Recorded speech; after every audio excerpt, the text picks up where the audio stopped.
Hey, this is Joe Kelly, writer of Spider-Man Deadpool, and you're listening to Amazing Spider Talk. Too many who know the angles, uncover and untangle all the questions and the webs left out to tangle. Be in 1962, last Wednesday's afternoon, they'll bend your ears with reckless self-abandon.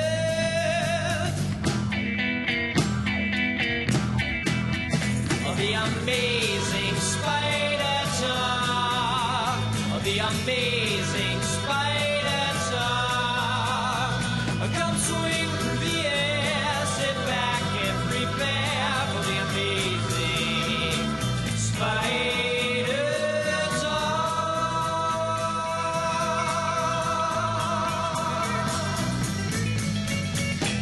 Hello, everyone, and welcome to the Amazing Spider Talk.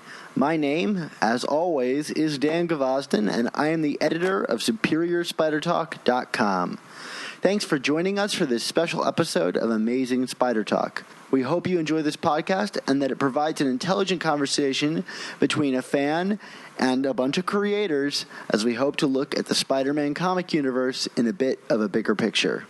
This episode is a special Spider Talk and Their Amazing Friends episode from the Long Beach Comic-Con 2015. In this episode, we'll be talking to writer Joe Kelly, writer of Amazing Spider-Man, Deadpool, and the upcoming Spider-Man and Deadpool book. As always, if you hear this sound, please be sure to check out your iOS device for a link to an article, video, or image to enhance your listening experience. I have to say that just like the previous episode, Kyle, Amy, and I spent our weekend running around the Long Beach Comic-Con trying to get interviews with the creators. Longtime listeners will know how much I adore the writing of Joe Kelly, particularly his Rhino story, which Mark and I discussed all the way back in our second Essentials episode. If you haven't listened to that episode yet, I strongly encourage you to check it out before you listen to this interview. Anyway, I can't tell you how much of a pleasure it was talking to Joe Kelly, who was more than giving with his time on the show floor and really provided us with some outstanding insider's knowledge of his time writing Spider-Man and on his upcoming work with Spider-Man and Deadpool. I hope you enjoy the interview, and be sure to tweet to Joe Kelly. Let him know that you enjoyed it. I know you're probably already tired of hearing me talk to myself, so let's get right to our interview with Joe Kelly from the Long Beach Comic-Con 2015.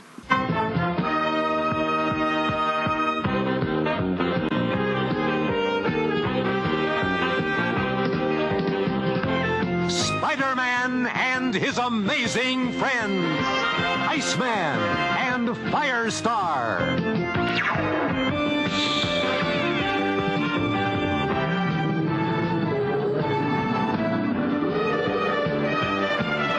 All right, this is Dan Gvozden here with Amazing Spider Talk, and I'm at the Long Beach Comic-Con, and I'm joined by Joe Kelly. So introduce yourself, Joe. Hi, my name is Joe Kelly. I'm part of Man of Action Entertainment. We're the creators of Ben 10, the characters in the team for Big Hero 6. We do comics, we do animation, we do film. I wrote a comic for Image called I Kill Giants. Just announced that we're turning that into a film, which is very nice, with Zoe Saldana, so that's pretty cool. As far as comics, I've been in comics for like about 18 years. I wrote Deadpool for 3 years. I wrote Spidey for a year. I've written everything from Superman to Spider-Man, everybody in between. So I've been back and forth across the street as far as DC and Marvel for a lot of my career. Great. So I guess the place to start talking about is what it's like to be a part of the Spider-Man Brain-Trust during the Brand New Day era. For my money, personally, I thought it was one of the most inventive and best times that the book has seen in quite a while, at least in this modern era of comics. And a lot I attribute to a lot of your great writing for the year or two that you were on it. How is it to work with part of this like rotating team? It was great. I mean, it's very kind of you to say that. Thank you. They were a really great bunch of writers. Steve Wacker was running the room. He's an awesome editor. Like, I love Steve. We've worked with him subsequently in animation as well. It was very easy because some rooms you get into and there's a lot of ego and there's a lot of, who's got the bigger web shooter? And we had none of that. I mean, you had, Slott is like the most enthusiastic guy ever in a room. He's awesome. Like, he loves Spider-Man. He loves these stories. And that enthusiasm I found infectious. I'm trying to think who else. Bob Gale, you know, like, you look at Bob and he's like a classic, and he's got all the best stories, and, you know, he's like really down-to-earth guy and tells all these funny Back to the Future things. Guggenheim and I became friends in that room, you know, because of the work that we did together. I mean, he really, you mentioned the Rhino story. That was originally a Guggenheim story. And, you know, here's a guy who I'm like, you're like on TV and creating shows and movies. Total no ego. You know, it was just a great, great room. Zeb is hilarious. He's so funny.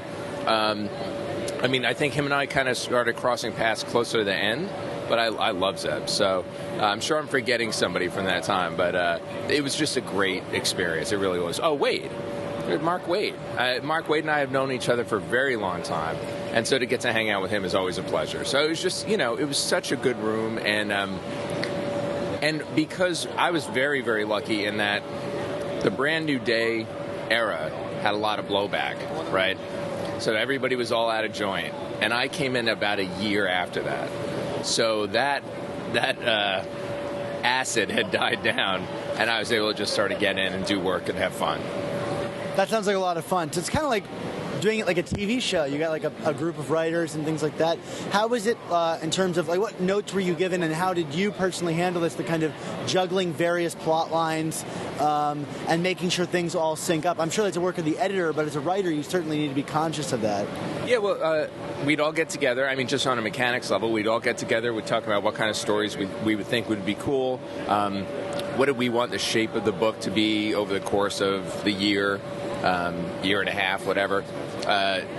Dan, I think it's fair to say, was really in the driver's seat in terms of having the longest term plans, and we, in some ways, we were there to support whatever it was that he was sort of shooting for, because you know, it's like it was a room of equals, but you knew that Dan was sort of the guy, which obviously he is. You know, like, there's no question.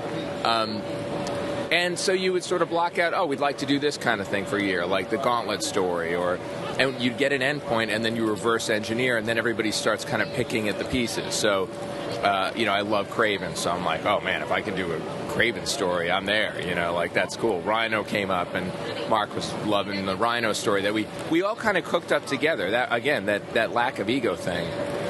People were there to tell cool Spider-Man stories. So, if you came up with an idea and I could run with it, that's what happened. Or if you came up with an idea and I added a little sprinkle to it, and you just gave that stuff away for free. It worked really well. And then Steve was there, and Brevoort, and, you know, they would guide us to make sure that we weren't doing anything that would drive corporate insane.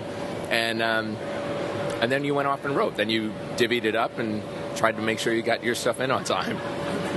I'm surprised more series aren't handled this way, but I'm sure it nearly killed Steve Wacker in the process, getting 3 books out a month. Well, one of your first stories for the team was Amazing Spider-Man Extra #1, this strange offshoot series that I never quite understood where it was supposed to fit in with their strategy, but this one saw the dramatic rebirth of Hammerhead with this adamantium skeleton, which was a pretty dramatic change for a villain, and handled in an issue that perhaps many might have missed, being an extra issue. Right.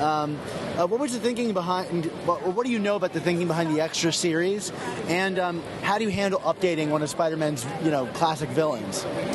As far as the Extra, I mean, they were just I couldn't tell you. I would have to assume it was sort of a publishing strategy to just maximize on the amount of stories. I can tell you this: they knew from past experience, if you have Amazing and Spectacular and Peter Parker and all these kind of things, that those quote-unquote peripheral books were not given the same eyeballs that Amazing had.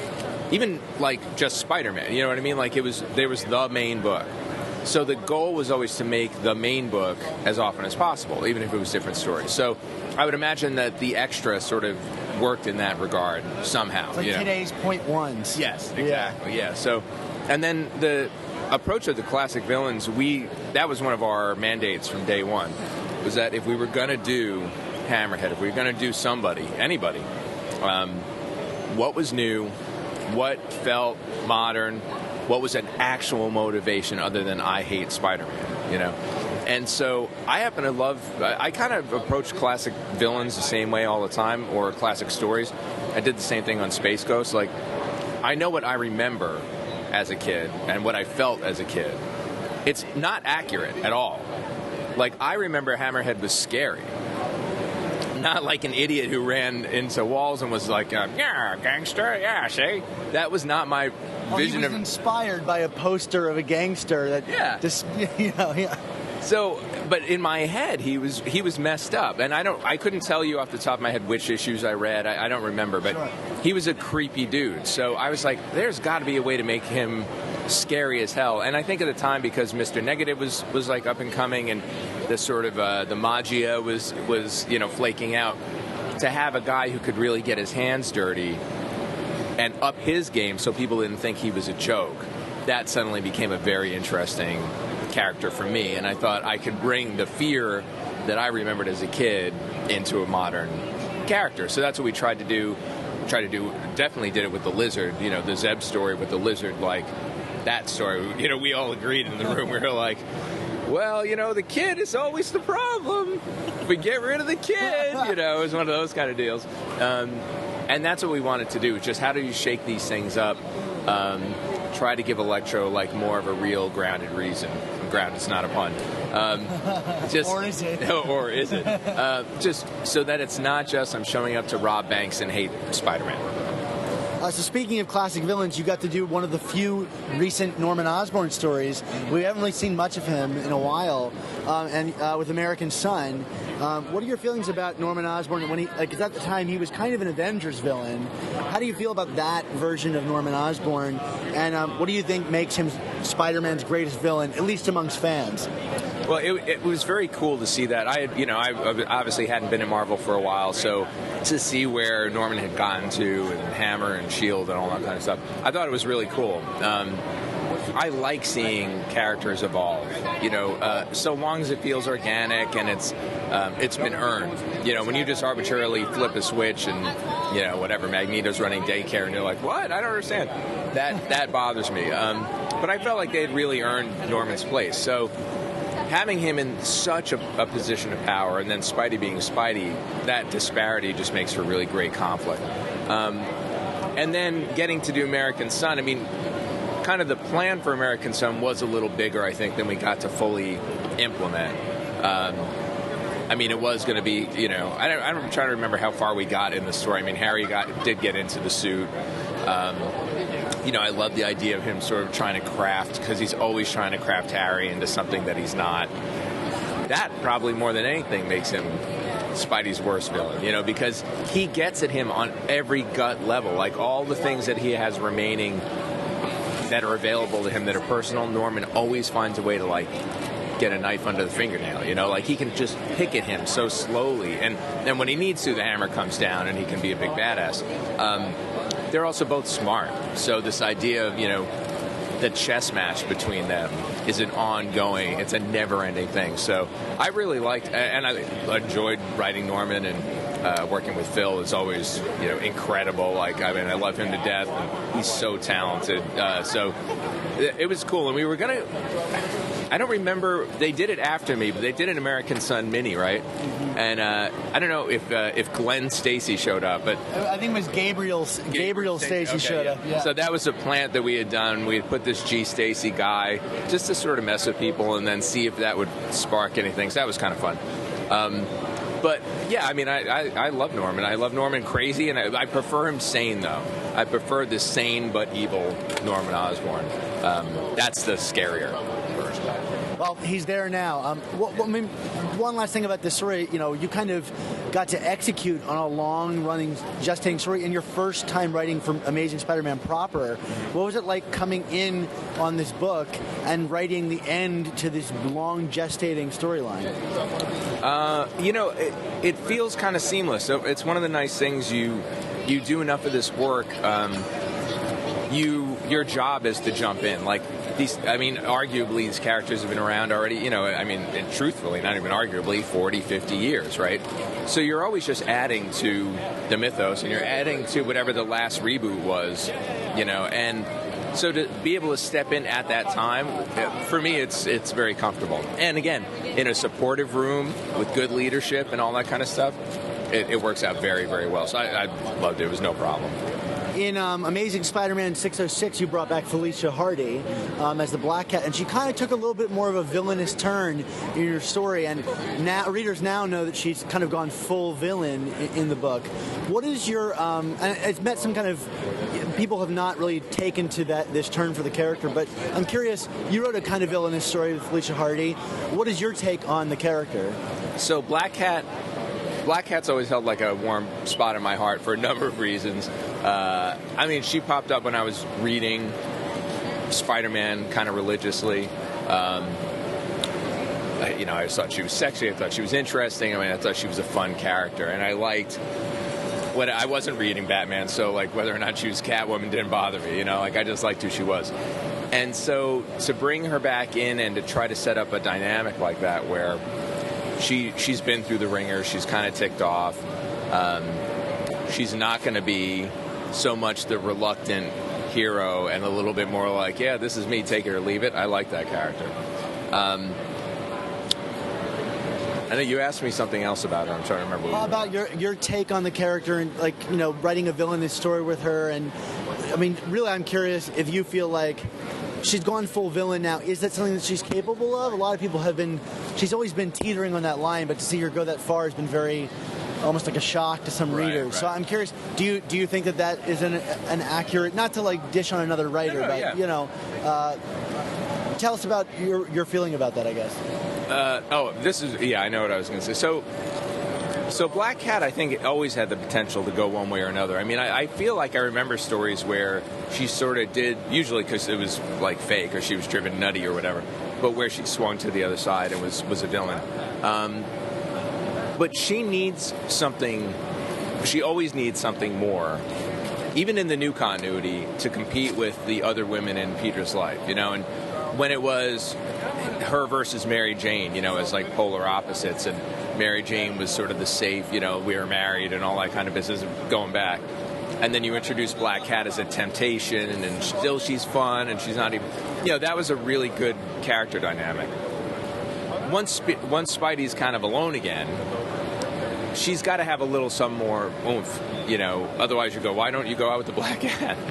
It's kind of a no-brainer. So for her to go full villain, I trust the writers. I trust Dan. I'm sure if there's a plan, there's a reason that he did that. And there are so many women in the Spider-Verse now. It's interesting to see how they're all going to work together. So you want to put them on different points of the spectrum, So to have her take that role for a little while, I have no problem with that. I think it's going to be cool. I mentioned it before off mic, and I have to say now there's no way I can talk to you without gushing about your Rhino story, your two-part Rhino story. Can you tell us about how this, and listeners have heard me talk about it for probably too much time, but can you talk about the crafting of this story, where it came from, and maybe the decision to make it a two-parter and then spread out over the months that it was spread out? Sure, yeah.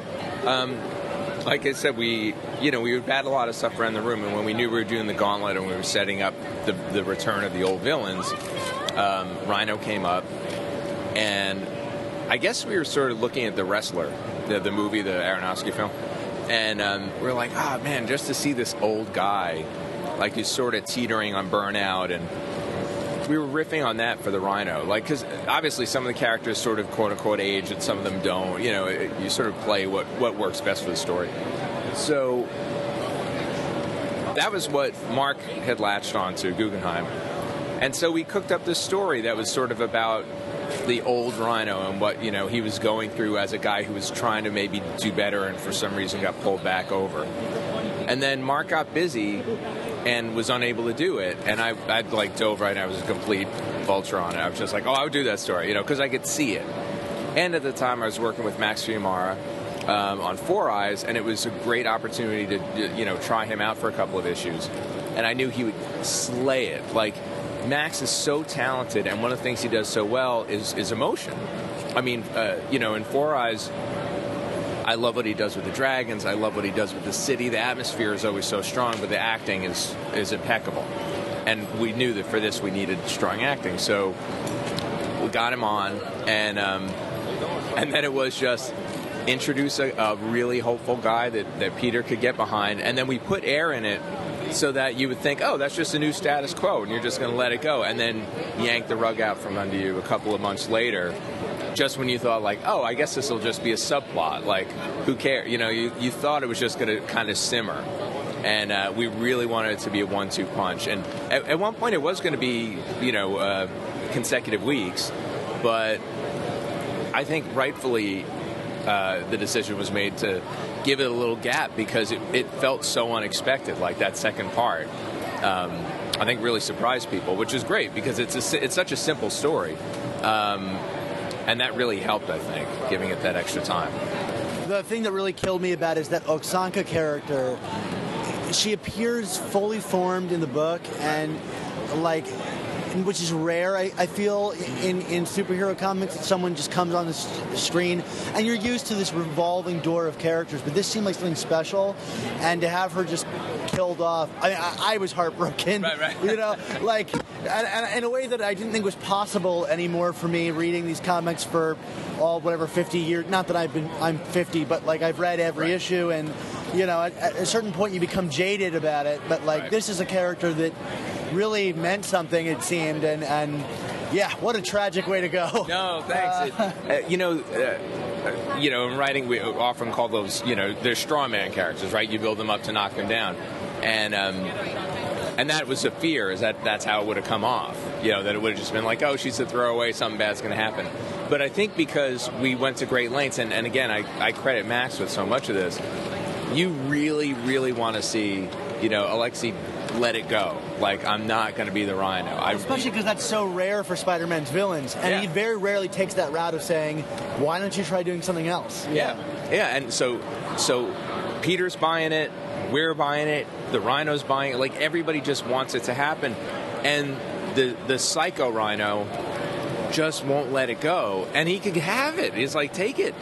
That's really tragic. I mean, it sets a stage for the kind of incomprehensible tragedy you read about in the news, where it's just like, well, I don't know, why did that guy go nuts and kill that person, or why did something bad happen?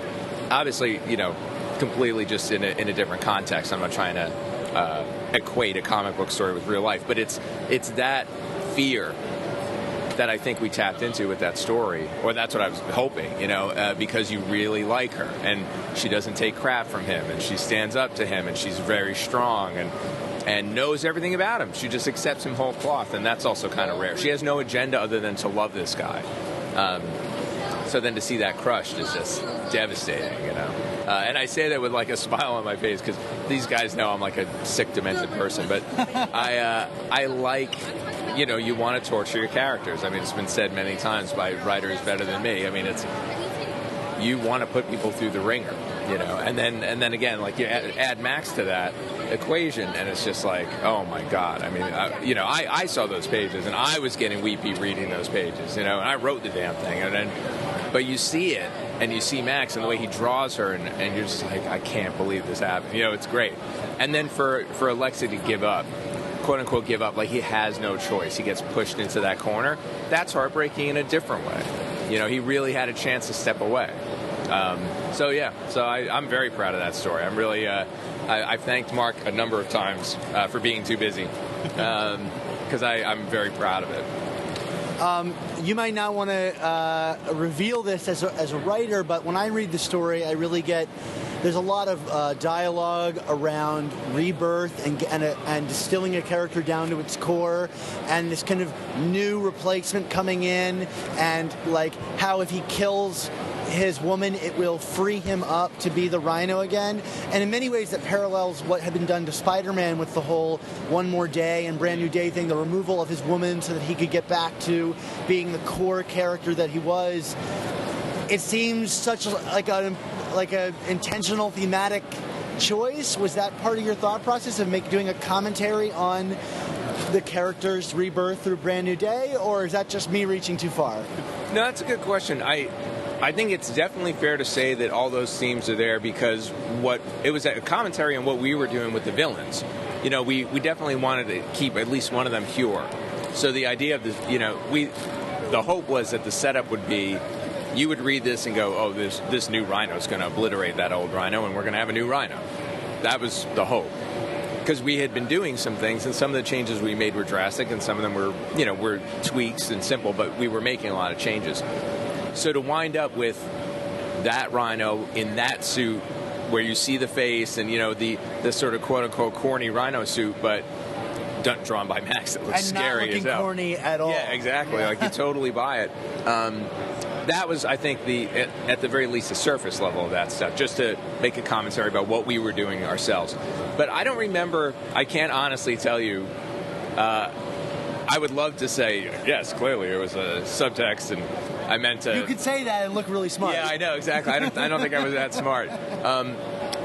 No, because by that point, for me, and having talked to Joe Quesada about it and all that kind of stuff, like the brand new day of it all, I just understood functionally why it needed to happen. We had gone through that in Superman, where it was like, they're married, what do we do? How do we get rid... it's a challenge, because you need to move out of that status quo, but you're not going to do it without breaking a lot of eggs and making a lot of people upset. You're either killing the person, you have to engineer a divorce. It's all this weird stuff. And so, sometimes you need a magic wand to make it happen, and you just have to go, hopefully people will be here in a year, So that didn't really bug me, by the time I was in it. And like I said, I was past all the vitriol.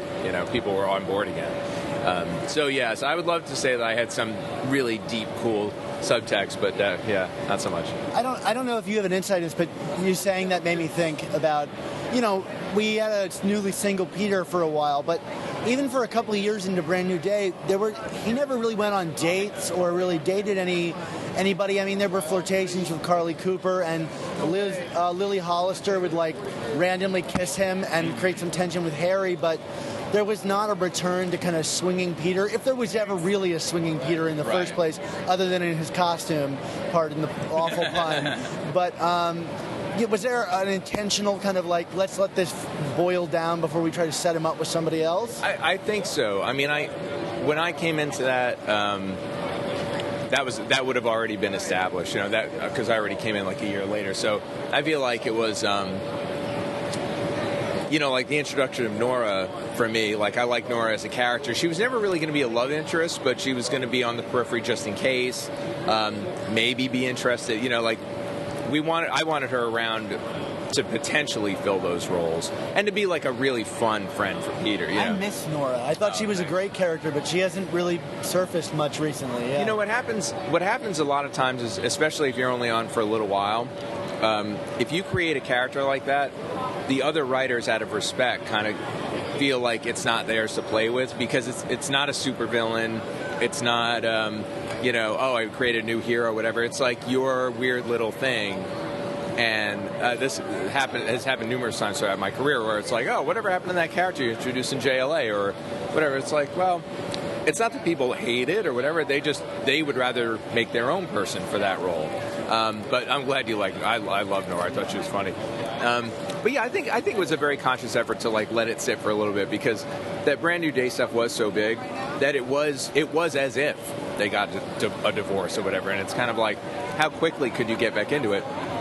And Peter, on a subconscious level, had to know, I can't get back into this. I can't open myself up to that romantic, those romantic impulses for a while. So, and I don't think there maybe was a time where he was kind of super swinging Peter, but I don't think so. I think I'm with you. He was one of these guys that some girl likes me, I'll follow her around.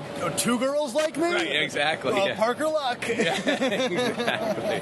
If only we could all have the Parker Luck, exactly, right? Exactly. Especially with those two beautiful women. Right.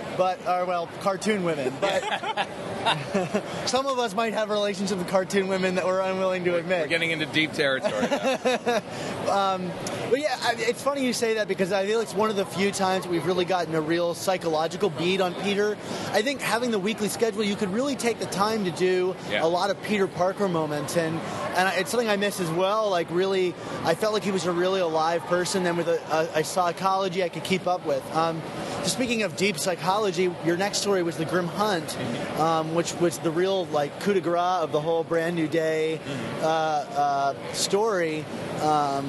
What was it like doing this tale? First of all, closing off the gauntlet, but also bringing back a character that had been killed in what's regarded as like the best Spider-Man story ever, you know, and that nobody wanted to see return, like one of the best villain deaths ever. That must have been a huge weight on your shoulders to get it right. Yeah. Oh, yes. I mean, you nailed it. It was. I love that story, Kraven's Last Hunt, and I mean, I've reread it a ridiculous amount of times, and then especially when we were going to do that story.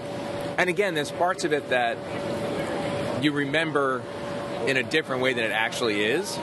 You know, like I forget the vermin part of it, and then you reread it like, oh, vermin? You know, like... What's he doing right, here? Exactly. But Kraven needing to break the spider and all this kind of stuff, but unable to kill him, and all that sort of stuff to become the spider, all that psychology is so unbelievable. And, you know, I mean, DeMatteis killed it. I mean, it's such a good story, and that's why it lives, you know, right? It is why we think so fondly of it. So yeah, I was very scared, and we knew it was kind of ballsy. And Phil Jimenez had done all this research into the Kravenov family, and they had built all those characters up over the course of time. And so it was a way to also like cull that herd and go, who's really going to be the new Kraven? Like, it could have been one of those children and offshoots and all that kind of stuff, but for a while they really teased Anna Kravenov. Right. Yeah, and we thought, you know, and we all liked that stuff. I mean, but then it just seemed there's a way to bring him back that feels very epic and appropriate for the character and sort of, you know, like ludicrous in the good way, you know, like that. Because, I mean, he's always had kind of an association with magical stuff, all the mysterious tribes he visited in his life and all that kind of stuff. And in Kraven's Last Hunt, it's really in the writing, but there is a magical feel, even though nothing magical is happening. You feel like he's making a spiritual connection, even if he's having a psychotic break. So the hope was that it would be a mirror, and that it would kind of reflect all that stuff, even though we were undoing it. And the hope was then that we undid it in such a way that he didn't want it. I mean, that was the thing that I thought was the good twist. I thought that was, when that happened, I was like, I'm sold on the story. Good, yeah, because that was the goal. Because we knew it was like, again, it's acknowledging like being a fan, right? So I didn't want to bring him back on the one hand. So I'm like, well, let's acknowledge that. So Kraven's like, I was finally at peace. Like, you goddamn people, what the hell's wrong with you? And now the only way I could ever go is to get rid of him. Like, and now he's got a connection that is very specific and very deep and all that kind of stuff. Even though he has respect for Spider-Man at that point, like, all those things, you know, like so. It was very cool. Like, I love doing that story. You also pulled off an amazing end to the Kane storyline before they brought him back again. But like, if he had just died right then and there, I would have been like, great, book closed. Right. You know, but that's never the case in comics. Obviously, we're talking about Kraven coming back. Right. But like, I thought that was a beautiful moment with him impaled on that stick up on the wall. Great. No, great thanks. stuff. Well, yeah, and to be fair, I had plans to bring him back as well. We were going to bring him back as a tarantula. He was going to be a new tarantula, and totally revamp and all that kind of stuff. With the pointy shoes? You know, I happen to love the pointy shoes, but no, he was going to just be a really messed up, nasty thing. But yeah, it would have been a cool way to end that story too. But that stuff it's funny for all the. It's like a lot of things. You can look back in the history and go, oh, I can make fun of that. Or while it was happening, it was like, oh, clones, whatever, people out of joint. But then it becomes part of the lore. Like, then you live with it long enough, and it's like, oh, I actually, you know, kind of people do care about Ben Reilly, and they do care about Kane, and they are interesting if you give them their due, you know. And I thought that was a character we could do that with. There's a very strong pull towards bringing Ben Reilly back. So let me talk to you about another character that you're famous for writing, which is Deadpool. Sure. And in one of my favorite comics ever, Deadpool number 11, you took Spider-Man back to meet Kraven again in Amazing Spider-Man number 47. What was it like writing this kind of weird time travel? I've never seen it done in really any other Marvel book. Right. And you just made fun of Stan's writing style. And I mean, like, that was such a hilarious book. What was it like writing that issue? So, yeah, 11 was great. Matt Idelson and I talked about the idea of Forrest Gumping, Deadpool into a Spidey story. We cleared it with Stan, which was a little nerve-wracking. He was like, yeah, sure, go for it. And then after the fact, he read it and wrote a really nice note that he laughed and thought it was funny. So that was a huge relief, because I was like, this could be the end of my career at Marvel for this one silly story. But Pete Woods worked really hard compositing, the characters back into the original art. We just had so much fun, and to be allowed to do it, Deadpool at that time, we still thought, this book is never going to last. So nobody was paying attention to what we were doing. It was like, all right. And 11, we figured we'd make 11 a special issue. I don't know why. Like, we just kind of arbitrarily picked it. But it's a prime number? Yeah, right. I just found out that in Germany they celebrate the double digits, not like the zeros and the fives and stuff like that. So I like that, because I just turned 44. Somewhere so they're having a Deadpool party. Yeah. Yes, exactly. So it was just awesome. I mean, it was such a fun story to do. And I mean, the Great Lakes Avengers are so ridiculous, and Blind Al was always Aunt May, just evil, was sort of the thing. So to have her in there, and we picked that specific issue, and I'm pretty sure Idelson was the one who found it. It was definitely Idelson. Exactly for that scene where Mary Jane walks into the house, and they're like, hey, could you help us move? And she's, we have heavy boxes or something. And she's like, yeah, sure. And then the next panel, she's like, listen to those funky beats. And she just starts dancing. And we're like, what? This girl's on drugs. Like, this is insanity. So those panels really made us go, oh, this is ridiculous and fun. We had a great time, and I didn't get fired, and Stan thought it was funny. So it was a very cool thing to get to do. And then it was funny. I just recently was like looking at Wikipedia entries about like Deadpool characters, as a sort of refresher to get back into the head for the book. And I forgot that that was the story that ruins Weasel's life and sets him off on the path of being a drunk. And I was just like, all right, this is a good story. So it was a really good time. So you just mentioned it. You've got a Spider-Man / Deadpool book coming up. What can you tell us about this book? What are you allowed to tell us about this book? Oh, I'll tell you everything. Great. Although tell us too is we want to enjoy it. Yes. But also, can we expect any crazy, genre-breaking stories like that again? So, it's funny. Siegel just asked me, and it totally stressed me out. He's like, what sort of complete new innovation are you going to bring to Deadpool this time? And I was like, don't you put me under pressure now. First off, it's just totally fun having these two guys together. The biggest challenge, I love them both, and I want to give them equal screen time. My natural sense of humor is more Deadpool, in their current status quos especially, because they're different, obviously, after the summer. And so then the challenge is to make sure that Spidey's not always like the straight man and Deadpool's the comedy foil. So I'm very conscious of how it swings back and forth, almost from episode to episode or issue to issue. Who's the lead, But there's I think there's some good shockers in it. It opens pretty strong. There's reasons why these guys are together. I think it's pretty common knowledge that Spidey is not a fan of Deadpool's. Is this going to be an in-continuity Spidey? Is he going to be Parker Industries Playboy or whatever we're going to get this fall? Yeah, it's in continuity. It's one of those, it's tangentially in continuity, because I think by nature of working with Ed and myself and schedules and stuff like that, we knew we couldn't be month-to-month tied, and that would have just been a mistake, I think, for us anyway. It's kind of like other team-up books where it's important to acknowledge what's going on and integrate it, but you can't be beholden to it because it's just too challenging with two books especially. I went through that with JLA where, then it was 6 or 7 characters, and I was like, I really have to worry about what's happening in Batman and Aquaman. It was crazy. So is this an ongoing or a mini? For me, there's a long chunk of it. I plan on doing it for a while. I could not tell you what the overall plan is. If it does well, maybe it'll be an ongoing.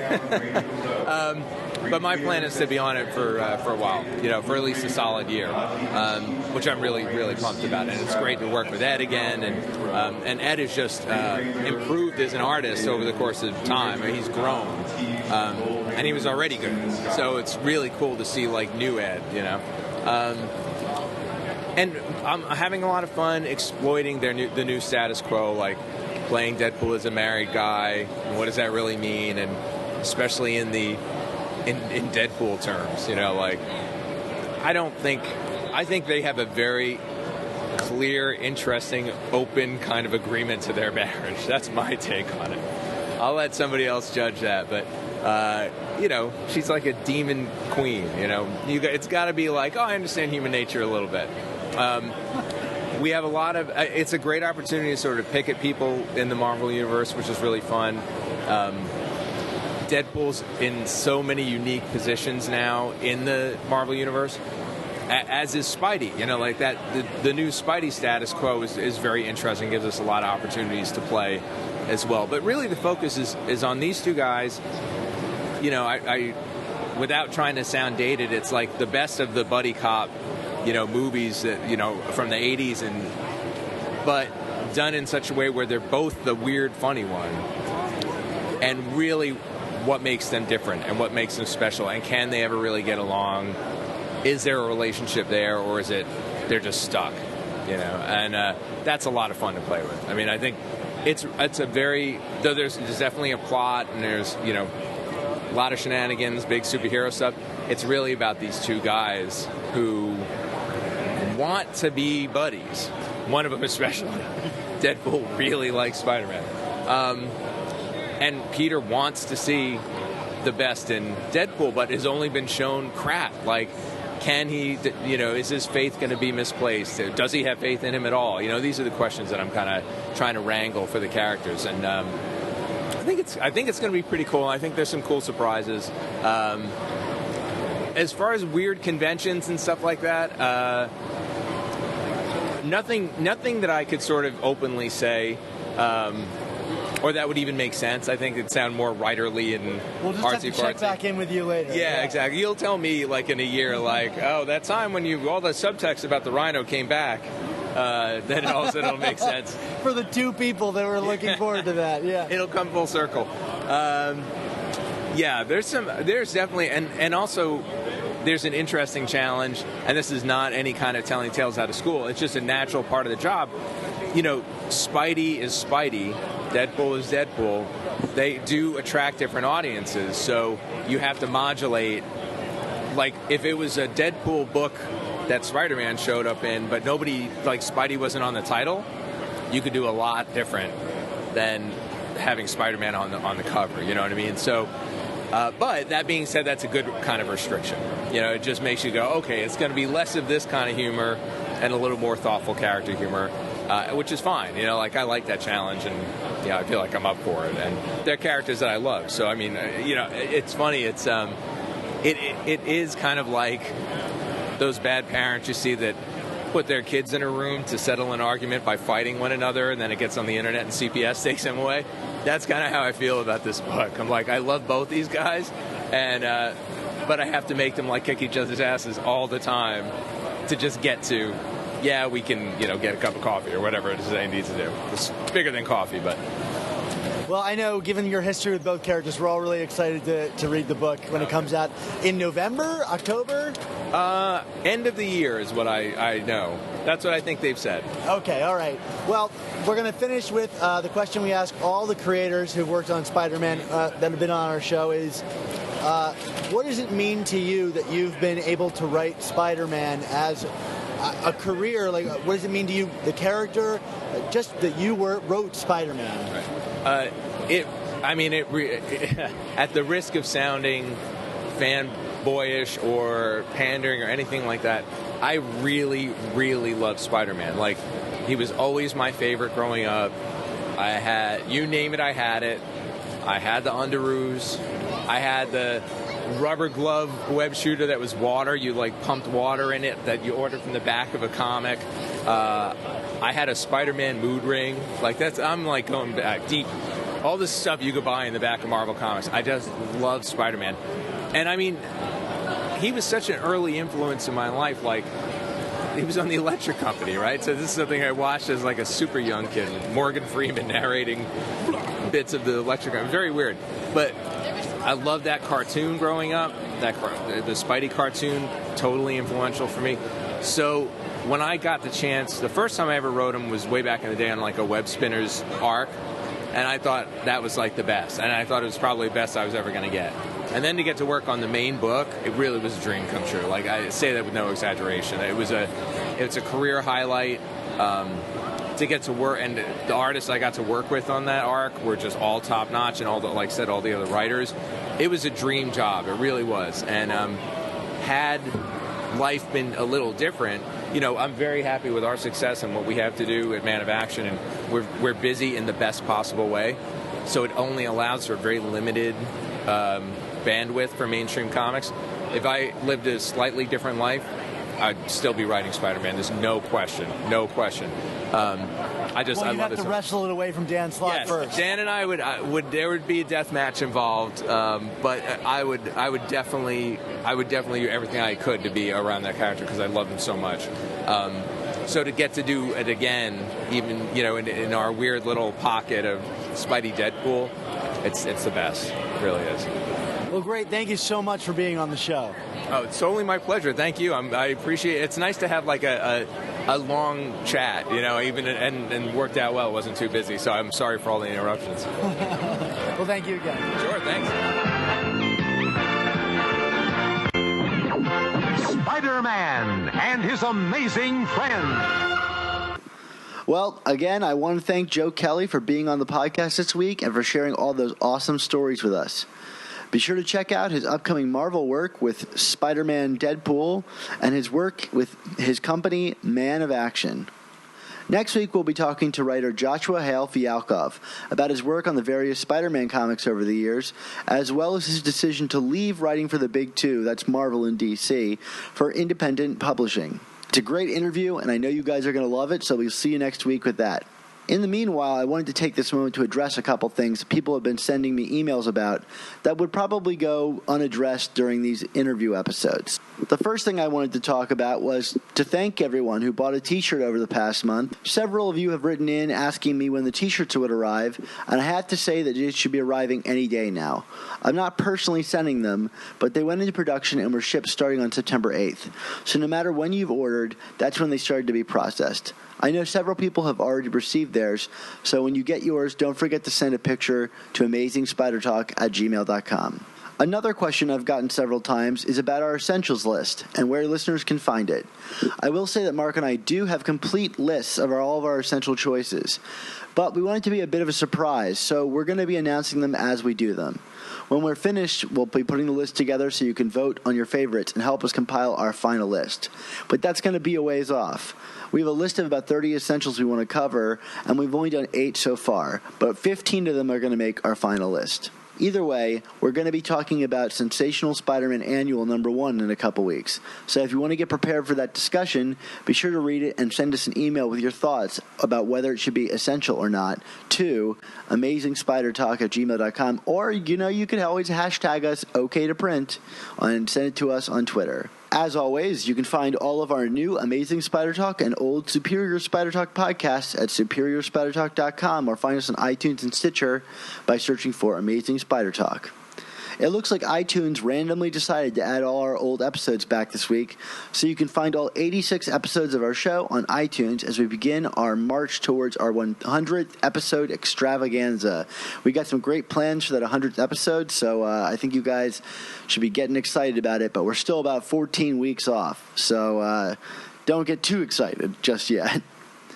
Also, be sure to check out both of our Facebook pages at facebook.com/Superior Spider Talk and Chasing Amazing, because they're great places to keep up with us in between the shows. And today I put up a couple of free digital comics codes, so there's always stuff like that to look forward to.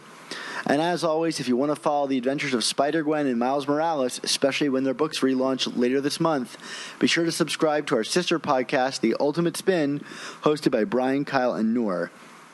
And as always, our theme song is courtesy of Ryland Bojack, and our outro song comes from Magic. I would be remiss if I didn't thank Nick Cagnetti, Ray Sumser, Ron Friends, and Sal Buscema for all of our show's amazing artwork. Of course, you can follow my Spider-Man writing at SuperiorSpiderTalk.com or follow me on Twitter at @SupSpiderTalk, and I know you can always follow Mark's exploits at @ChasingASMblog. He's going to be tweeting a lot about the Mets, I suspect, in the next couple weeks. Anyway, as always, as Mark's very much alive Uncle Ben is known to say, with great podcasts must also come amazing Spider Talk. Don't miss the next installment.